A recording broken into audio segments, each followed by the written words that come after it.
What's up, everyone? It's Scotty with Money Vesting. Welcome on board. Very, very happy to have you guys on board here. So good morning, everyone.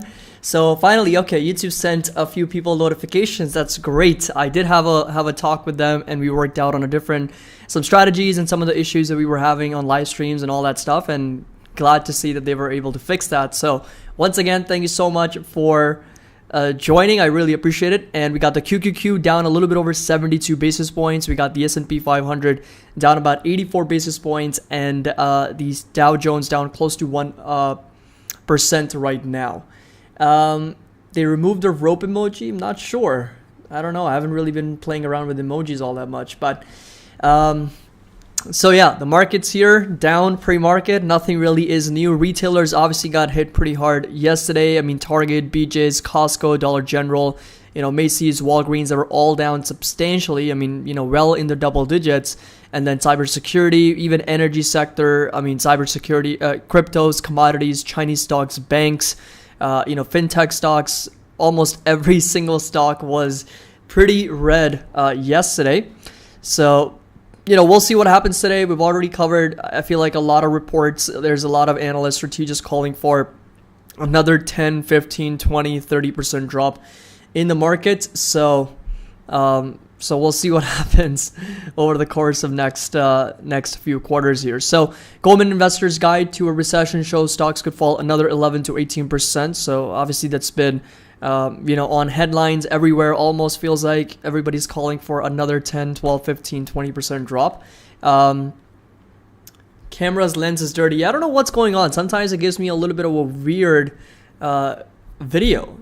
I don't know. It's just maybe it's the lighting or something. It just gives me this sort of thing, and I've tried to clean it, and it I don't know. It's definitely something weird. It's happened before, and then it was fixed. Maybe it's something to do with the lighting. I'm really not sure why it gives me like a weird shadow. So maybe we can get that fixed later on. But S&P 500 dropped 4% on Wednesday, putting it on edge of an official bear market. So we are almost there. If the S&P 500 ETF crosses 353 today, then we are going to 383, not 353, 383. If you cross that level, then we are going to be in a bear market for SPY ETF. Yeah, pretty foggy. It's like light coming off of you. Yeah, I know. It kind of feels weird right now, just with this shadows. So I don't know. I'll try to fix this ASAP. It's happened before. Like it almost like starts all of a sudden, and then it fixes itself. So I'll see if I can fix that. But anyway, hopefully you guys can see the actual screen. So the screen is the most important right here. So if you guys can see that, I think that's more important. If you guys can hear it, I think we're good. I'm sure nobody wants to actually see my face, but yeah, so SPY 383. If you're below that level, then we are potentially going to enter a bear market for the SPY ETF. And while an economic contraction is not guaranteed, Goldman projects a 35% chance of a recession over the next 2 years. And that signals that there is a risk of bigger drop for stocks, according to Chief U.S. Equity Strategist David Kostin. And across 12 recessions since World War II, the S&P 500 index has contracted from peak to trough by median 24%, and a decline of this magnitude from the S&P 500 peak of nearly 4,800 in January 2022 would bring the S&P down to 3650, another 11% down from current levels, and the average decline of 30% would reduce the S&P 500 down to 3360, minus 18% from today. So the average decline, and we have also looked at this for bear markets over the last 140 years, according to a Bank of America study, was 37%. And that 37% decline is going to put us roughly at around $300. That's going to be roughly at over 3,000 on the S&P, right? So it's going to be roughly just over 3,000 points on the S&P. That's like the worst case scenario if the markets do drop by 37+%. But 20% is going to be roughly in the 3,800 levels. 3,800 is kind of like my first target that I'm watching on the S&P. I think that's a very reasonable level for the markets to come down to, enter a bear market, and then go from there. But even a 25 to 27% drop is very, very possible. 3,500, that's going to be that 200 simple moving average on the weekly time frame right now for the S&P. Yeah, 3,000 I feel like is a bit of a stretch. I agree. I think 37% is going to be definitely a lot, but even that 200 SMA at 3,500 is a possibility that we can expect. That's what's happened in 2018, right? So we saw that bear market in 2018, the market was down 21%. We came down exactly down to that 200 SMA before we had the buyers just step in, and then we rallied right back higher. So do 200 SMA, it's going to be a 27% down. Let's get a poll on S&P 500. I think we already know what's going to happen with that poll, but all right, let's just do it anyway. Markets today, green. We'll do red. We'll just do green and red. I think that's more appropriate. I don't think we want to do flat. But yes, QQQ, this is the overall chart, downtrending channels, lower highs and lower lows. Next support really is going to be at 267. That's going to be probably down about 30% from all-time highs. But reading further here, going over some upgrades and downgrades. So Stifle downgrades target to hold from a buy after they reported their earnings, and obviously they got hurt from inflation, overstaffing, and the inventory issues and how they had a lot of inventories. And Morgan Stanley downgrades Under Armour to equal weight from overweight. Bank of America reiterates Apple as a buy. RBC reiterates Microsoft as outperform. We also got a reiteration on Carvana as a buy. And Oppenheimer reiterates Nvidia as outperform. And Barclays reiterates Meta and Amazon as overweight as well. They said that Amazon has the best risk-reward outlook in the internet space. The firm also said that Meta was its top long idea. Cowen reiterated Ulta as a top pick, and Morgan Stanley reiterates Snowflakes as overweight. And then finally, Wedbush reiterates Tesla as outperform. However, they lowered their price target to $1,000 from $1,400, noting that it's still bullish on the stock but can't ignore the company's issue in China at the moment. So I'm assuming this came from Daniel Ives from Wedbush, and they are definitely lowering their target, but still bullish on the stock.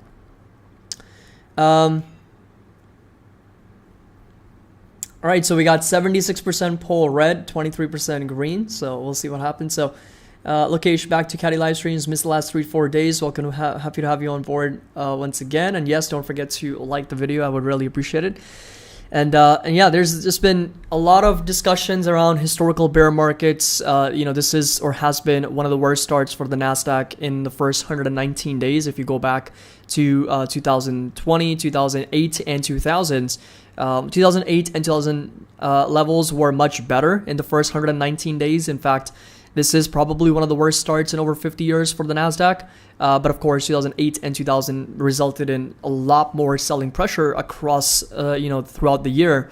And NASDAQ is already down close to 29-30%. So, we'll see what happens today, and of course, remainder of this week and next week. Liquidity has been really, really weak. We haven't really seen institutional buying at all. They've been sitting on cash for the longest time. In fact, most cash since in over 20 years. So that starts to make a lot of sense, right? When you start to connect all the dots and which sector has been pushing higher, which is the energy sector, which obviously has done the much better in terms of earnings growth and revenue growth.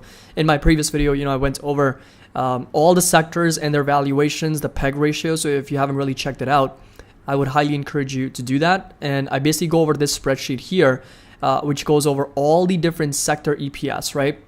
So this is broken down since 2008 first quarter. And every single quarter all the way till 2023 Q4, so projected earnings.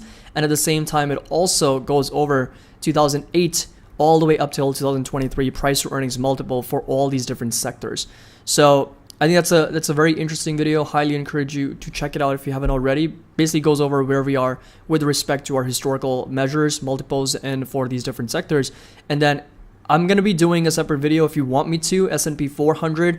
I think it also has some specific sectors like S&P 1500 here, S&P 600 over here. And then if I'm not mistaken, I also saw the estimates for some small cap, mid cap companies as well. So I can do that in a separate video if you'd like me to. But the dividend yield right now for the S&P was at 1.58%, 1.63% as the current indicated rate. And this right here are going to be some of the estimates and operating profitability for a lot of these S&P 500 companies as well. But, without a doubt, obviously it was energy that performed the best in terms of earnings and revenue. And that's the sector that is up on a year-to-date basis as well. So energy, change year over year was 56%. That was just an insane growth year over year. No other sector performed that well. 56%, that's the highest, followed by materials, 26%. Then we had real estate and industrials also growing 16%. Even quarter over quarter, energy had the best growth of 7% here from Q4 to Q1 of 2022 here.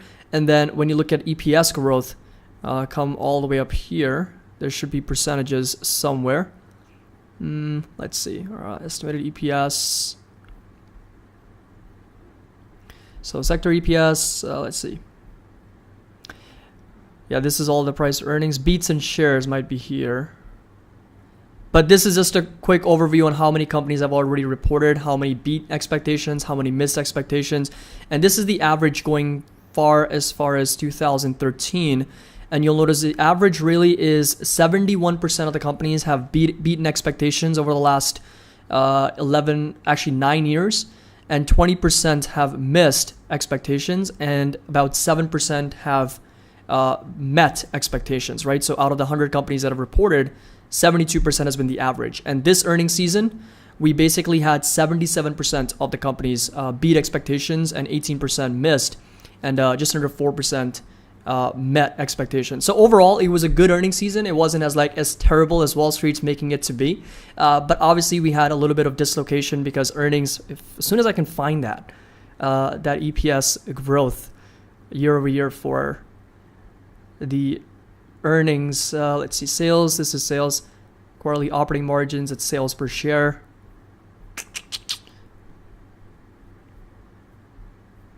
Yeah, because I wanted to show you guys the earnings per share year over year numbers.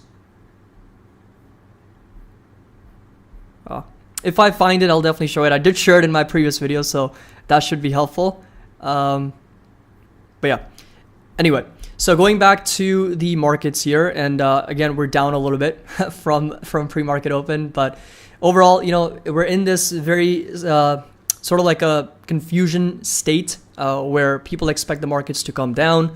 But Kathy would also mention that with this overstaffing and over inventory issues at Target and Walmart and a lot of these places where inventories are not selling, I would say that she was actually right about that, right? Companies are double and triple ordering. That's something that she has talked about time and time again. And they will stock up on all these inventories, which after the demand switches from the consumers, they will be sitting on this stocked inventory that it's not selling through, right? And that as a result, the prices are potentially going to come right back down. So if that happens, that's better, and that's going to help the inflation situation. But definitely Jerome Powell's got a lot to work with when it comes to inflation. And there's been a couple arguments that there's no Fed put, meaning there's not going to be any Fed intervention, and they're not going to jump in to save the markets, as what the Wall Street has expected previously. Earlier, we read a report that said that the Fed put's going to be somewhere around 3,500, and that's going to be 3,500 right at that 200 SMA. They're not going to let the markets drop below that level. But we read the report yesterday from, I think, Bernstein's analyst that said that the markets are realizing to the fact that there is no Fed put right now and the Fed's not going to intervene. And Jerome Powell's also mentioned that getting inflation back under control and restoring price stability is their number one priority, and they have no hesitation in doing that. So the market's coming to that realization, and we'll see if the Fed in fact does intervene or not, and if they change any type of policy, and if they pivot from being super hawkish to being a little bit less hawkish in the future or not. But anyway, so thank you so much again, everyone. Philip says, like you have said, what's changed? Yep. So again, that's a question that's really important that everybody needs to ask. When the markets do rally, what's changed? What is going to force the institutional buyers to step right in? And if the answer is nothing, then we know that the market rally is not going to be anything materially changing the overall trend. So it's Brandon says, I'm going to say that nobody's saying it. We're going to rip today. That should be interesting. You deserve more than 68K. Thank you so much, Mama. I really appreciate that. So where can I find the spreadsheet that has indicators for recession data? So that's a Google spreadsheet. I've actually shared that with all of our members. You can find that on Patreon. You should see the link for that Google sheet, and I will update that every week. And it's got three things. It's got the market breadth.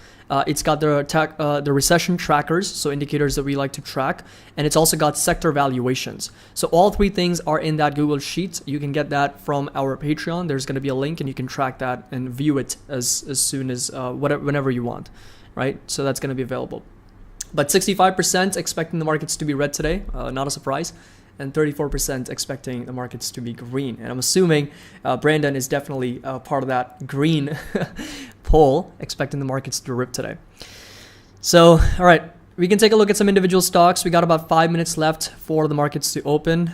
We can go over some of the individual names if you want me to, and we'll set up some charts here just so we're ready for another potentially red day. So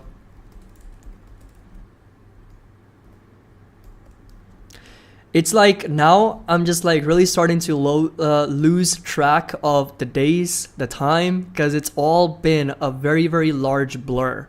It really has been like that because with the streams, with the amount of videos and the work and everything, and the market's just being down, it just, I'm starting to lose track of, you know, the weeks, the months, the days. I don't know if you guys feel the same way, but it's just like been crazy, like all of 2022. It's just been wild so far. And with the time zone and everything, it's just been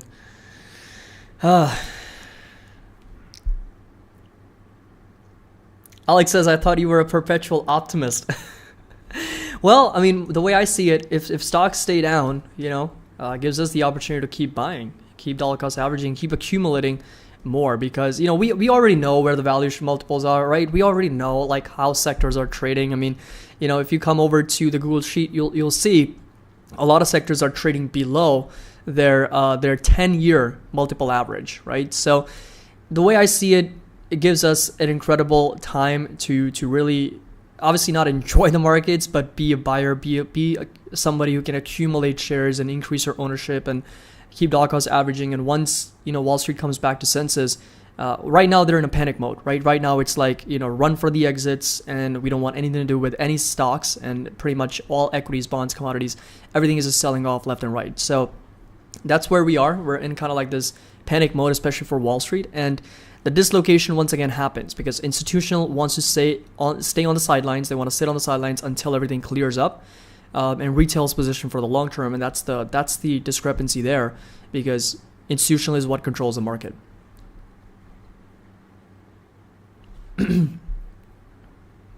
So will Upstart reach $80? So that's a great question. I think so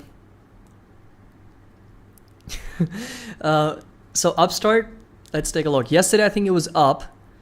It was up close to, I think, 1 or 2%, 3%. And pre-market, there we go, it's up again. So Upstart yesterday got up to as $53. I think, you know, it has a gap all the way up till $70, which, you know, there is a possibility that we see a gap fill for Upstart all the way up to those levels. It's all going to depend on whether we see any type of shorts covering or any sort of like momentum for the markets in general, because you know, Upstart has been really, really volatile. It's been all over the place. This is one of those stocks that can drop like 20-30%, go up 20-30% in a day. You know, so it's been incredibly volatile. Fundamentally speaking, you know, sub 30, sub $25, it was just like an insane valuation multiple wise. So it makes sense why it has, you know, recognized that, market has recognized that and pushed it back higher. But yes, in my opinion, I think, you know, it can certainly fill that gap back up to $70, $80 for Upstart if the momentum continues for this name, and we continue to kind of fill this gap here. It happens when you're losing more, the pain makes some days look longer. Yeah, that definitely has been the case. So Microsoft, Apple, Nvidia is still quite expensive. So I agree. I think those three stocks have not been really on my buying list. They are, but at specific levels. Nvidia recently started a position in the 60s, 170s, but I would be even more aggressive at lower levels. And same with Microsoft and Apple too. Like I've not really been buying those names all that much. I've been more interested in AMD, in Google, in you know, Meta Platforms, Amazon, and PayPal. And then some of the ones that I haven't really picked up are Tesla and Apple and Microsoft. I think, you know, if they come down a little bit more, and once it becomes like absolutely a ridiculous deal, that's when I'll start to you know, buy more shares in dollar cost average. For Tesla, I'm also contemplating maybe selling a cash good put at a lower strike, because that way, you know, I can certainly get paid to wait and for the price to come down if it ever comes down. So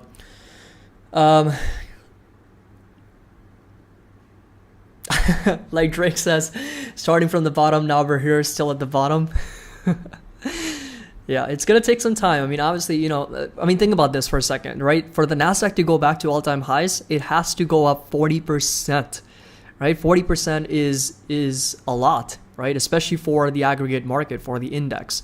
So it's not something that the market's gonna go up 40% like in a few weeks or a few months. It's definitely gonna take time, So, so we have to look at it from a broader perspective. That it may take time, but on the other side of things, if you are a long-term investor and you're dollar cost averaging, it's gonna be just an epic rally. Like once it does happen over the course of next several quarters and several years here.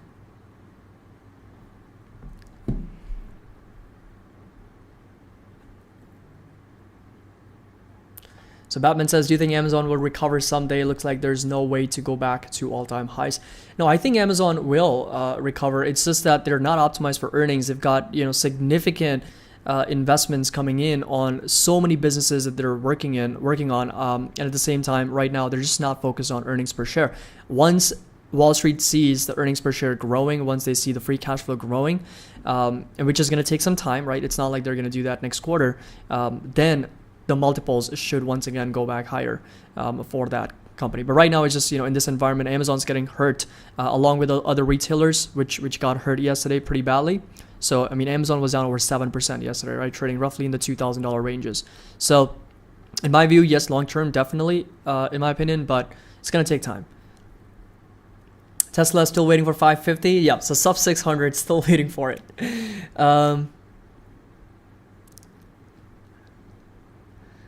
So, Kenny, can you please, you will not upload any more video until you change your mic. Guys, I'm telling you, it's not the mic. It's not the mic. But even if it is, I'm definitely going to get a green mic. But I'm not going to bring it out until I actually feel that we have, in fact, bottomed out. Because I'm telling you, who here thinks that this is all because of this stupid red mic?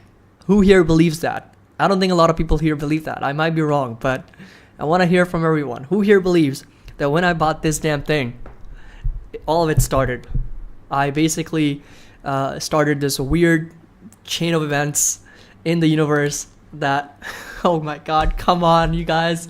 You all believe in this stuff? Oh God. So I'm completely wrong.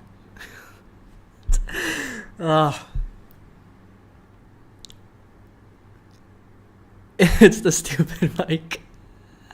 Return it. I can't return it. I got it from Amazon, and Amazon's already hurting. I gotta do my part. I gotta help out as much as I can. Amazon's already hurting. If I return it, it's like a poll for it. That would be absolutely a brutal poll. I feel like it'll be like 95%.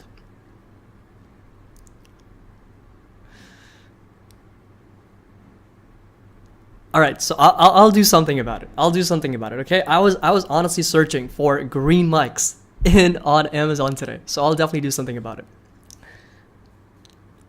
Okay, so Sentinels brings up a great point. Let's change it to green mic for now and see what happens. We'll do that. The only way to test. Yes. Well, what do you mean? Mic from Amazon? They have some good stuff. They've got some good stuff. Alex says, I've been saying that for a long time. But hey, here we go. We got some buyers stepping in here. Right at the open. So first 5 minutes, we got the Nasdaq turning back green, right? So AMD here up close to 1%. We got Nvidia up over 1.4. PayPal pushing up, right? 1%. Tesla still down 1%, just over $700. In fact, the low for the day was just at 700. Amazon here, more or less flat. We got Meta Platform slightly down about 30 basis points, and Apple also pushing up over 23 basis points at the moment. My mic strikes again. Central says, just by talking about a green mic, the market's going up. You guys are too funny. Too funny. All right, let's see what's moving up today. Let's see what's pushing up. So Grab up over 7%, Datadog's up 4.7. We got InMode pushing higher up over 4%. Ooh, tomorrow is the expiration for InMode on the couple cash secured puts that I have. Yeah, more likely it's gonna get assigned since it's way in the money right now. Moderna, Coinbase pushing higher. We got AMC, Fiverr, Cloudflare pushing up. Square's up close to 2% so far. Again, so far things completely turned for the worse yesterday. And all Dow 30 names were down yesterday, all of them. And today we've got Cisco, another fallen soldier here, down close to 10% on the day after earnings. Walgreens just can't catch a break, down another 2%. What's going on with retailers? Are they still selling off? They're still down here. Dollar General's down. Target continuing on that sell-off even further, down 2.5%. Walgreens, Best Buy, Walmart, Costco, CVS, Kroger, Macy's, all of them are down. BJ's looks like after the big sell-off yesterday, what a red candle, down 16%.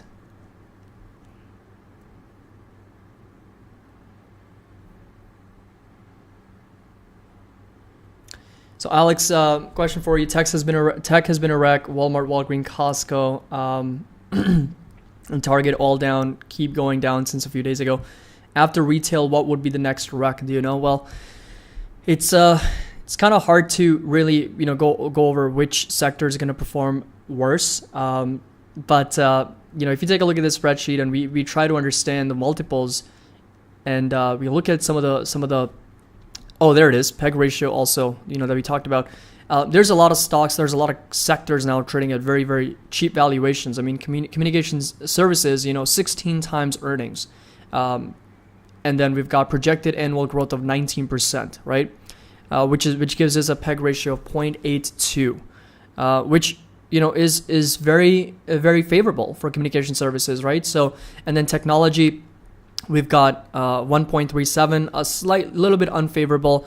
I do think that utilities, a little bit of real estate, and then consumer staples still trades at a pretty high PEG ratio even after the drop. But utilities definitely, in my view, trades at a bit of an unfavorable PEG ratio, and even healthcare still trading at over 1.8, which is a bit of a unfavorable PEG ratio as well. So there are sectors that have just really, really capitulated. I mean, you take a look at like companies like Facebook and Meta, and they sold off. Facebook and PayPal, they sold off so much, and now they're just like moving sideways, right? After the earnings, it sold off, pushed higher, sold off, pushed higher. It's just been trading sideways. Same thing with Google.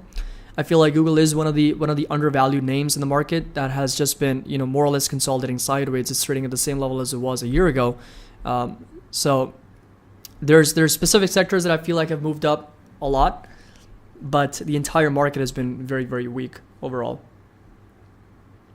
John Creatures, thank you so much. I really appreciate it for the donation. Thank you. So, Purna, to be honest, in my technical analysis, there's more downside, no touching anything, just waiting patiently. So yeah, I mean, S&P 500, the NASDAQ could certainly, we could still see like a relief rally in the short term, but, oh God, guys, you don't have to contribute for a green mic. Come on. Fine, I'll get it. Next week, we'll have a green mic, okay? I'll order something, or I'll order like a something to put on top of this. Okay? We cool? We good? We'll do that. Yes, let's take a look at BJ's. What's going on with them? Definitely pushing higher on the day here. Drew, thank you so much for that as a donation. I appreciate it. So let's take a look at their earnings. So I just got to put a reminder because otherwise I'll forget. You see what you guys make me do? Go through so much work here. Get a green mic. I'm going to put a reminder. Get a green mic for the team. For the squad.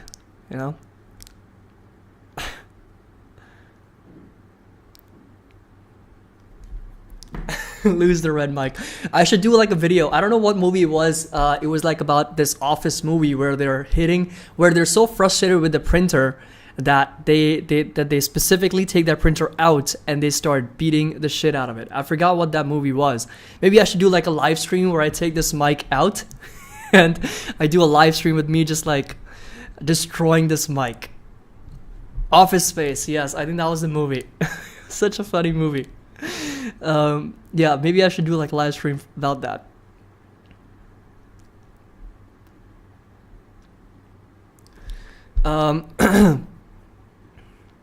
But anyway, we're seeing some momentum here. So for the Nasdaq pushing up, you know, we got up over 36 basis points, and not bad here. Go for green hair. Oh, no way. No way I'm going for green hair. Yeah, so you know what? If we can get, let's just do this. If we can get over 600 likes in this live stream, a green mic it is. All right. Next week. And I know we only have 575 people watching, so 600 might not be possible, at least now, but I'll give it 24 hours. Okay. We'll see what happens. Hashtag Team Green Mic. All right, let's just go back to the analysis for BJ's. We'll take a look at what the earnings were. So, earnings per share came in at 87 cents per share, up from 72 cents. So, one of the retailers that actually did report better earnings, you know, Target missed, Walmart missed, and both of them declined year over year. BJ's actually reported much better numbers. And the reason might be because, as far as I remember, BJ's is specifically for food and groceries, right? If I'm not mistaken. Do they also sell other items? But in my, they're mostly included in groceries, right? Okay, so it does say that there are electronic furniture, computer, tablets as well. But as far as I remember, I think they're primarily or predominantly selling food items and groceries and all that stuff. So their margins are not as much hit compared to Walmart and Target that are also selling some of the other items which people are not spending on. So they have that inventory expense for holding that inventory in their stores. Revenue for the quarter ended April 30 was 4.5 billion, up from 3.87 billion. So strong revenue growth, beat on expectations, and EPS also very, very nicely up here. The member-based warehouse retailers' fiscal first quarter comparable store sales, excluding gasoline, was up 4.1%. So okay, BJ is also in the Mo. Thank you so much for that donation. I really appreciate it. And so John Creatures, thank you so much again. I really appreciate it. And thanks for the donation here. And for the full year 2023, BJ's Wholesale said it continues to expect EPS to be flat year over year. So yesterday, obviously, it was very brutal. But then after the earnings today, beat on revenue, beat on earnings, I think it deserves to be up over 7%. Yesterday, it was completely selling off on Target's earnings. And today, I think it proved to be very, very nice growth in revenue and earnings, and nice consistent annual growth, and quarter over quarter has also been very, very stable for the company, even though margins have slightly declined in the fourth quarter of 2021. So yeah, BJ's, you know, I think at that 200 simple moving average, trading right at that support, oversold for sure from an RSI MACD standpoint, could potentially be a nice trading opportunity here as it fills that gap back up to $62, $63 per share around those levels. And yes, real estate isn't typically the last leg standing, so that I think is something that also could see some more momentum to the downside as prices come down, as mortgage rates continue to push higher.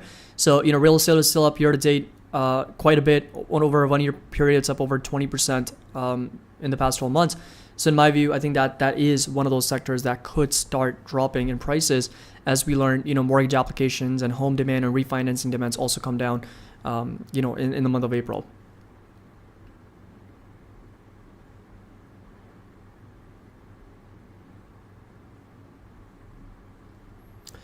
So Oscar, if you do not get assigned, I understand that the contract expires worthless, but does it expire worthless the original contract premium or premium where the contract was trading at expiration in the negative? It really depends. I mean, if you have a specific contract, whether it was like a put or a call and what the trade was, I can maybe look at that. But if it does expire worthless, it just expires worthless, right? It just goes away from your account. So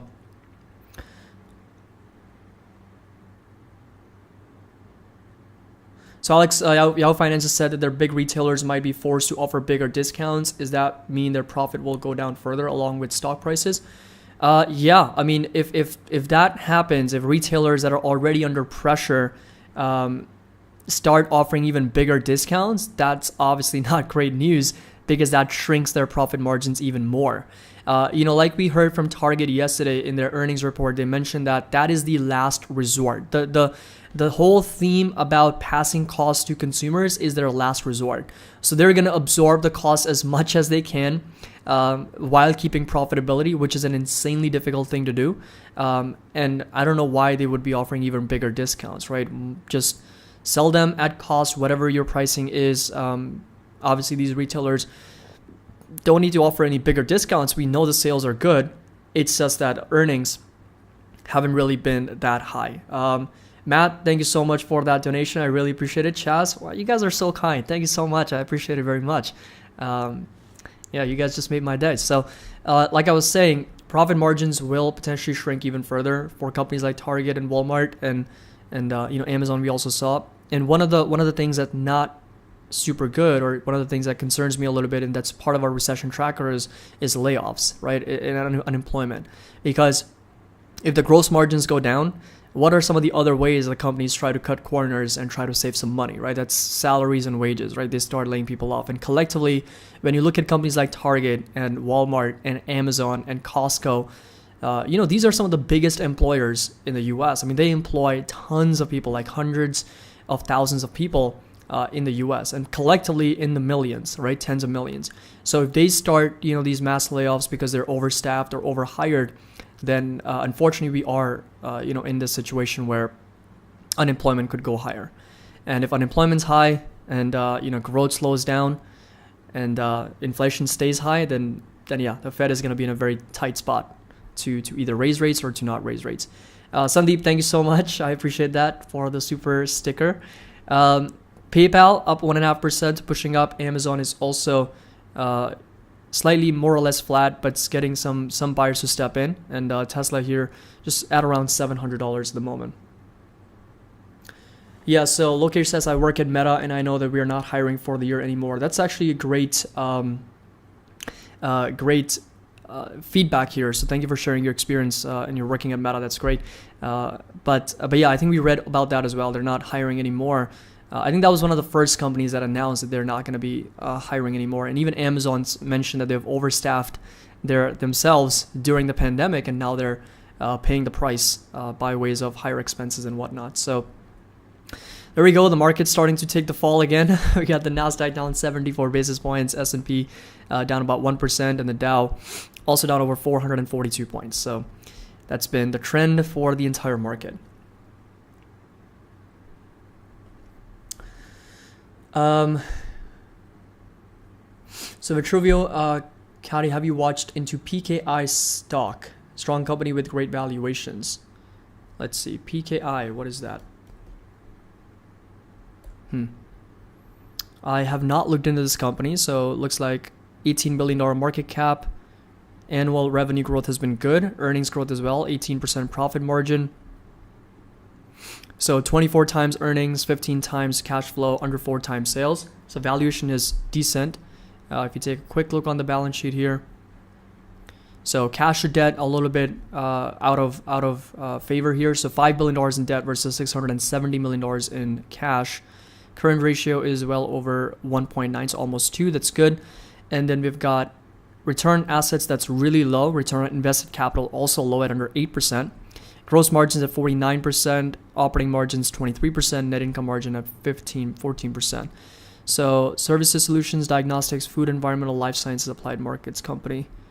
So I think it definitely deserves to be added to the watch list. And this is a stock that maybe I can do some more analysis on. But a couple things that I just noted right off the bat is the balance sheet obviously needs to improve a little bit. Let's see their shares outstanding. So went from 112 to 126. Not a lot of share dilution. That's great. They're not diluting the shareholders like crazy. And then profitability ratios are low, right? We look at these in the mid-teens, a little bit high teens.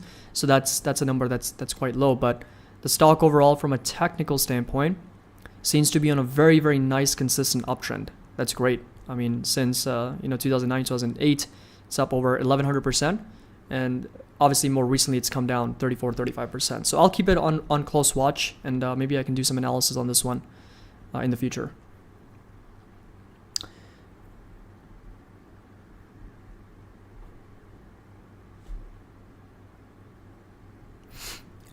when we finally recover, do you expect the indices to recover in the opposite order that they fell?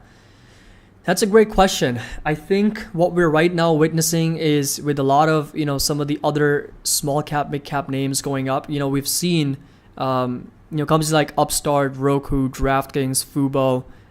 Those were the type of companies that were pushing higher. They were also the ones first to sell off, right? Since the beginning of February of last year, right? So they were the ones that actually started falling most, and they're the ones that are actually catching bids right now while the entire market's selling off. And that could be because of short sellers covering. We just covered Upstart yesterday. We talked about how the short interest was well over 30%, over 20 million shares shorted.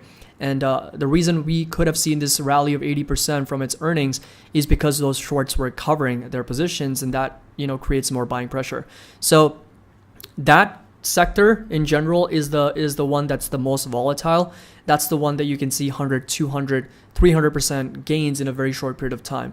But to bring the aggregate indices back up, it's going to take the strength of almost all sectors out there. If not all sectors, then definitely tech needs to be on board with indices going up, right? If tech continues to weaken, if we've got Apple and Microsoft and Amazon, some of the largest cap tech companies, if they keep selling off, regardless of how much energy goes up, it's not going to do anything to the indices, right? Because when we look at our heat map, right, this is one of the first things that we talk about in our market updates. You can see the bigger the square is, the more the influence that sector or that stock has on the S&P 500, right? So this is a good representation of how much influence the S&P 500 has. So that's, again, if you didn't know, the bigger the square, the bigger the influence it has on the S&P 500. And if you take a look at the energy sector right here, the entire energy sector square, the entire square itself can fit inside Microsoft, right? So that's the entire sector. And then when you take a look at consumer defensive, right? When you look at some of these companies that kind of make up that consumer defensive, like Walmart and Costco and Target, and Procter & Gamble and Coca-Cola, they all can kind of fit inside Apple, right? So Apple and Microsoft alone can absorb two big sectors in the S&P 500. So if they don't come on board with any type of momentum, which they haven't been, I mean, both of them are in a bear market. Energy has been holding up pretty nicely, right? So if you take a look at this year-to-date performance, which sector's been the best? Right, it's pretty darn clear. Energy has been the clear winner, followed by healthcare that has somewhat stayed up. But then look at some of these losses here. I mean, Amazon, Tesla, they're both down 30+%. Google down 22%, Facebook's down 42%, along with Nvidia. Nvidia also down 42%. Apple and Microsoft both in a bear market, down 20+%. The entire financials and banking sector, I mean, JP Morgan down 20+%. But it's just the energy. But that's not enough. You got to have other sectors that can lift that weight. So right now there's just a lot of concentration and just this sort of, there's no market breadth, so to speak, right? And there's only one sector that's held up, that's energy.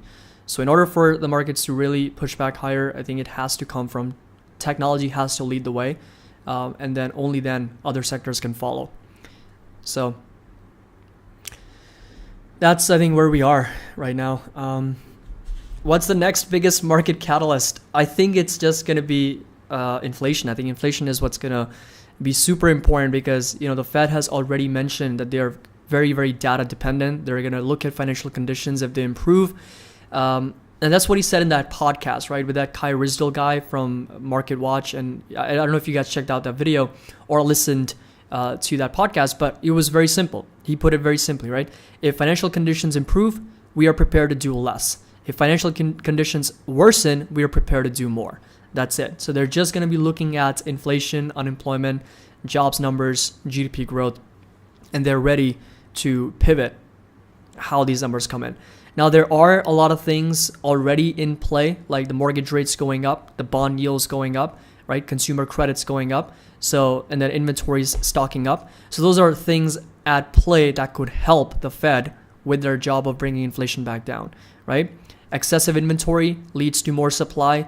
And, if it kind of meets that demand, prices will come down. Mortgage rates going up, there's going to be less demand for refinancing mortgages or even buying homes, and that's going to be less spending on real estate. Consumer credit going up because the bond yields are going up, auto loans are going up, auto loans in terms of interest rates are going up. So that is going to inherently stop some of that spending from the consumer side. So that is helping the Fed. And if there's any type of pivot from the Fed in terms of policy, I think that's our biggest catalyst for the markets. I think once the Fed turns, that will be a green light to the markets, for the markets to go higher.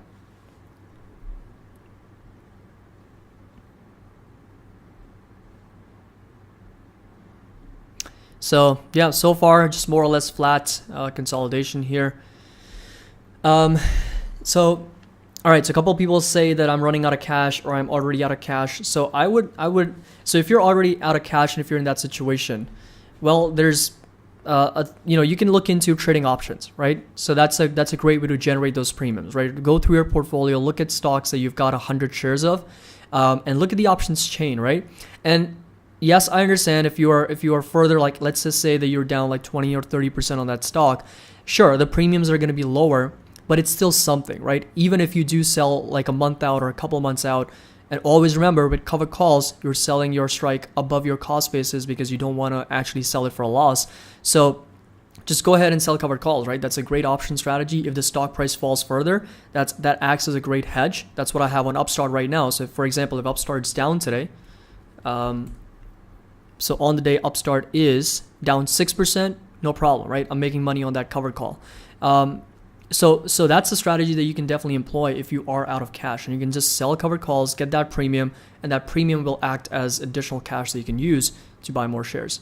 So that's a great strategy. It definitely has been. Go through your portfolio, see what you have 100 shares of. If you have like 400 or 500 shares of a stock, great. You can sell 4 or 5 covered calls on that. And I've done a couple of videos on that, but I would definitely recommend read up on that and how that works. And I think that would definitely. That Eric says go to work. Yeah, that's also an option. Go to work, and obviously increase your income as well.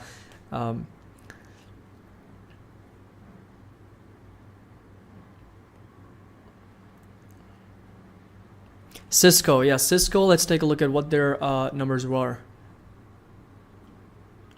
So Stylum, don't you need at least some cash to do a covered call? No. So you need cash to do a cash secured put, but not for a covered call. For covered call, you simply need 100 shares of a stock, right? So for example, if you've got 100 shares of Upstart, you can sell a covered call against those 100 shares. They act as collateral for that covered call, right?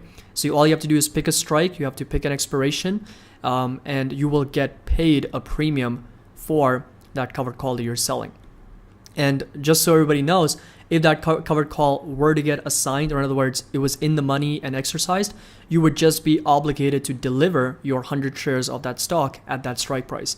So that's why I always say that keep your strike prices for covered calls above your cost basis, because you don't want to deliver your shares below your cost basis, because then you'll be realizing a loss. The premium will offset some of those losses, but still, always keep that higher than your cost basis. So for covered calls, no, you don't need cash. You just need the 100 shares as collateral. For cash secured put, you need the cash. So, all right, let's see.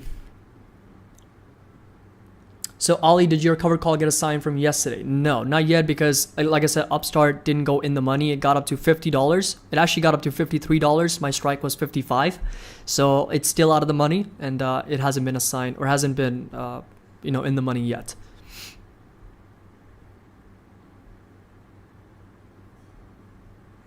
All right, what was I talking about before? Forgot.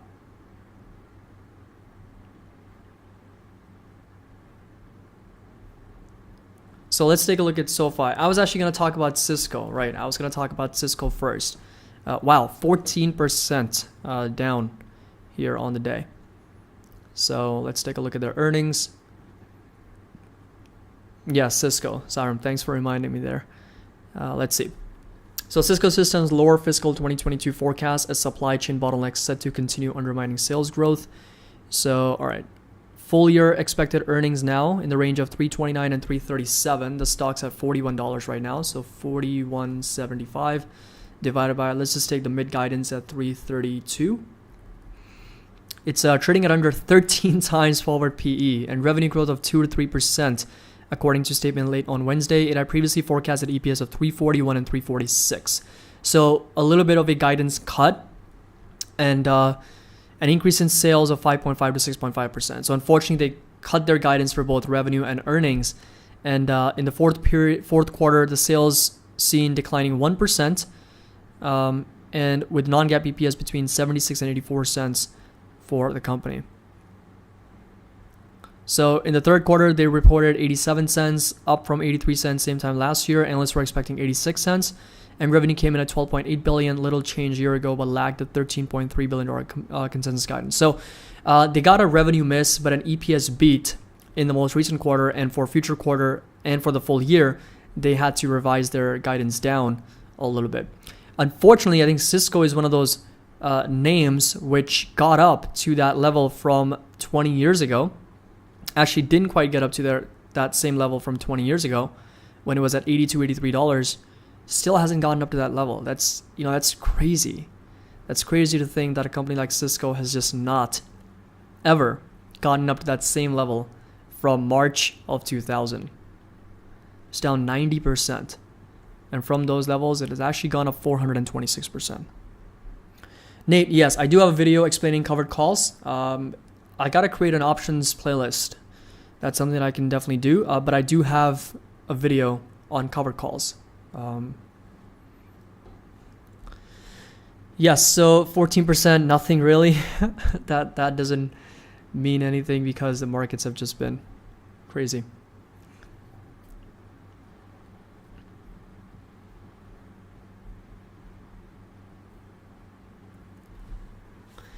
Oscar says, I used to own Cisco at 50 2 years ago. Well, you made some good gains. Well, it was considering that you sold it at 60 plus. If you did, then congratulations on those gains.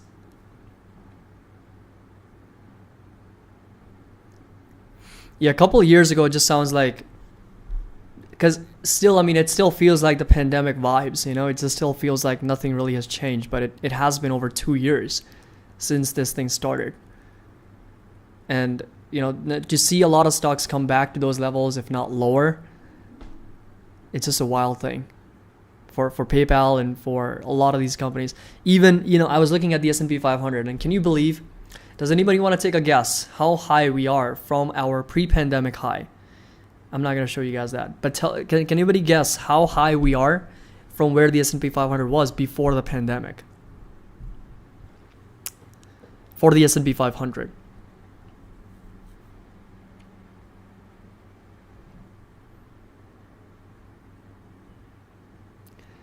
Alex says, Caddy, you haven't been saying congratulations for a long time. Eric says 47%. Nope. You wish. 47%. Oscar says 2%. 15. Lokesh got it. I think it's 15%. I think the last time I checked today. Yep. So just a mere 15%. Now, isn't that like a mind-blowing statistic that from our pre-pandemic high, the S&P 500 is only up 15% from 2 years ago? Wow. Just crazy because, I mean, the earnings have gone up like a ridiculous amount. Revenue has gone up like a ridiculous amount during this entire pandemic and everything that's happened over the last couple of years. And yet the market's only up 15%. You know, that's why the correction that we have seen has put us... Oh, by the way, we are about to enter a bear market. Let's just enter the bear market together, folks. Let's see. Couple more red candles and we are there. I want to be very, very precise. So let's just go back. I'll just go over to the 1 hour chart. And I'll just bring up one of our indicators here. All right, so 48.20, is that the 52-week high? 48.18. 48.18. Okay, so we're right there. And right now we're down about 18.73%. So not quite, but we're making our way down there, it looks like. I think 30.10 would do it. If you come down to, well, actually, you know what? 38.50 would do it. 38.50. Yeah, just about 60 more points. And we are there. We are there for the S&P 500. Christmas is here early. Discounts everywhere. It's just gonna start flashing. As soon as the market reaches like 20% down, it's gonna start flashing. Black Friday sale. Everybody gets a discount. 30 to 54 precisely, yes. And that's gonna be a bear market. There should be like a thrift store for all the stocks, like Nvidia, 40% discount. Amazon, 48% discount. Tesla, like there should be like tags where we can actually see. Square and Twilio. Let's take a look at Square. So Square, obviously with the fintech sector, has been selling off, right? PayPal, SoFi, Affirm, Visa, MasterCard, they've all been selling off because of all these fears around recession and people not spending a lot. So Square right now, it's at support. I would call it, inside this green rectangle is roughly in the 80s, low 80s is going to be that support level here for Square. But on the day it's up, I think there has been a little bit of a higher short interest on Square also. For Square also, but at the same time, it's got a higher PE multiple. And the earnings were, I would say, okay. The biggest decline for the company was the Bitcoin revenue, right? Bitcoin revenue wasn't quite there. It actually declined year over year. So that was a bit of a miss for both earnings and revenue for the company. So I would say it was okay. Not super great numbers, but guys, I don't have puts. I'm not excited to be in a bear market. I just look at it from a perspective of having deals, right? That's it. If stocks come down, those are just going to be deals. Can we go lower? Sure. But we always have to look at it from, perspective of, okay, Google at 2240, 2230 is a support. If it comes down to $2,000, that would be like an insane price to buy Google. Like, you know what? Like that's the type of mentality I have. Obviously, it's not going to be exciting. It's not going to be enjoying. We're not going to be like having fun. Oh, great, we're down this much on Google. But I'm looking at it from a perspective of, oh, that would be a great deal, right? So if prices come down, you gotta be able to have at least some fun when prices are coming down, right? And look at those deals and be a buyer. Like I'm so excited to buy Netflix. I'm so excited to buy Netflix in the 150s if it comes down. Like for Tesla, I'm super excited to buy it if capital cap all caps if it ever comes down sub 600, right? So that's really all I'm waiting for.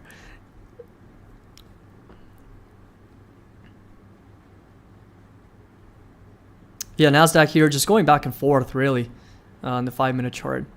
Very, very reluctant today.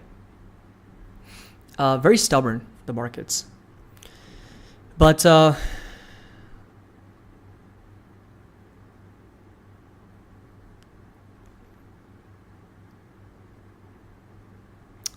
Square, talking about Square here, $85, $86 inside that green rectangle is going to be that support. And Twilio is a stock that actually has traded at a very high multiple.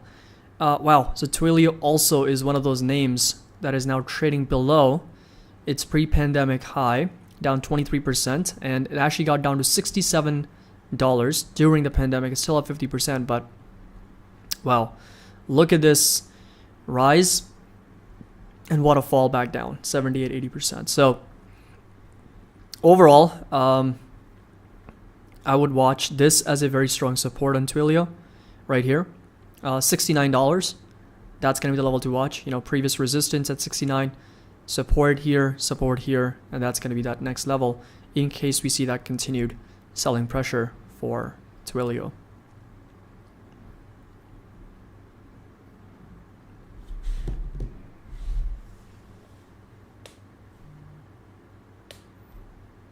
Bitcoin 20,000. Right now it's at 29.6, so just under 30,000, so more or less flat here. Just consolidating at support at 28 to 30,000, I would say is a very strong support on Bitcoin. Ethereum's got a support roughly in the $2,000. We're obviously trading well below that, and then all the way down to 1,700. This right here is going to be that next level to watch for Ethereum right now.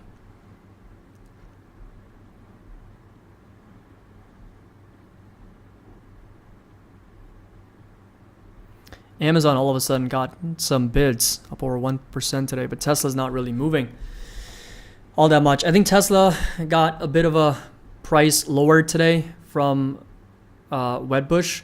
So this right here, you know, they lowered their price target to $1,000 from 1,400. That's actually a big you know, price cut on Tesla. So, and then they've all these issues over in China with the pandemic and, you know, production halts and whatnot. So when Caddy brings a green mic, Tesla will be at 1,200.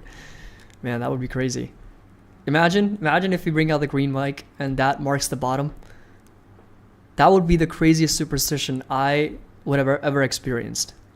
Like the craziest coincidence I would have ever experienced if the day I bring out the green mic next week or just a few weeks from now, and the market just marks that as a bottom. Just be wild. It would just be crazy. Imagine if it starts selling off even more. Imagine if we bring out the green mic and it starts selling off even more.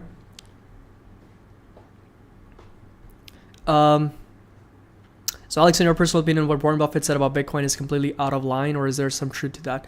So I think I've mentioned this before. I think Warren Buffett looks at things differently, right? His idea of buying an asset has always been income, right? Being able to generate those cash flows and income producing assets. That's why he's been the biggest bearer of gold, right? He's never really wanted to buy gold either.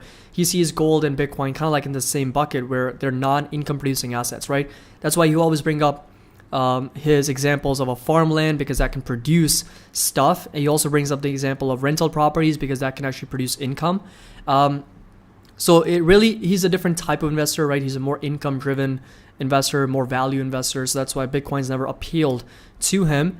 However, you know, speculative Bitcoin is, however much volatile Bitcoin is, there's still an underlying technology, the blockchain technology, that has value, holds some value, which I think will be, you know, utilized in the future. There's going to be a lot of use cases for not just, you know, the blockchain, but of course the smart contracts and a lot of other utility cases for different types of technology around cryptocurrencies. So there's definitely some value to that, but you know, he's viewed things in a different way, and obviously he's free to share his own opinion on that. Steve says, I think you should keep the red mic. But anyway, for Tesla here, you know, this is a support at 700. Right now, it kind of feels like it's just holding on by a thread here. Right now for Tesla, it's just, you know, at that level, but trading below the moving averages. And, you know, one day can obviously put us back over those moving averages, but at the same time can also bring us down. So it's at a very critical point, Tesla really. And overall, it's down about 44% from its all-time highs. There's been, you know, several different catalysts. Tesla also got excluded from that ESG, S&P 500 ESG index, which was a little bit BS since ExxonMobil and a lot of other companies are part of it. That may not be as conscious or, you know, may not be as accurate when it comes to their ESG policies. So I don't know. That's just a little bit weird that Tesla, the company that's doing the most for the environment, and of course, moving us away from fossil fuels over to green energy, renewable energy, all that stuff, is not able to make that index. But nonetheless, this is still going to be that support inside this green rectangle. We'll keep a close eye at $700, and if it drops, then and so be it. The next support is going to be in the 550s.